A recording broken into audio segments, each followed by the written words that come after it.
அனைவருக்கும் வணக்கம். இந்த குழந்தை எங்கிருக்கு வந்திருக்காங்கன்னு பார்த்தீங்கன்னா, அருப்புக்கோட்டையிலிருந்துங்க.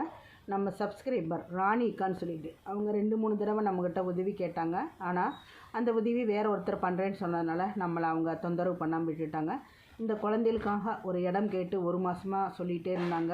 4மே பெண்குட்டிங்க அப்படின்னு சொல்லிட்டு பக்கத்துலலாம் நிறைய பிரச்சனை பண்ணுறாங்கன்னு சொல்லிட்டு அந்த அக்கா ரொம்ப வருத்தப்பட்டு உதவி கேட்டாங்க. சரின்னு சொல்லியிருந்தேன். நேற்று இதுக்கான டிரான்ஸ்போர்ட் செலவு அந்த அக்காவே கொடுத்துட்டாங்க. டிரான்ஸ்போர்ட்டுக்கு மட்டும்தான் கொடுத்துருக்காங்க. மற்றபடி இந்த குழந்தைகளுக்கு நான் எந்த பணமும் அந்த அக்காட்டிருந்து வாங்கலை. ஆனால் முதல் வேக்சின் கூட போடலை. பட் வேக்சின் போடுறேன்னு சொல்லியிருக்கிறேன். அதுக்கு மட்டும் உதவி பண்ணுறேன்னு சொல்லியிருக்கிறாங்க.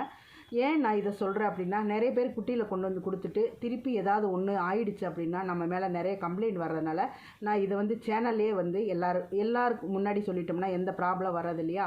அதனால தான் நான் இதை இங்கே பதிவு பண்ணுறேன். இதுக்காக இந்த குழந்தைகளுக்கு 2 நேரம் சாப்பாடு எல்லா பொறுப்பையும் நானே ஏற்றுக்கிட்டேன். நன்றி, வணக்கம்.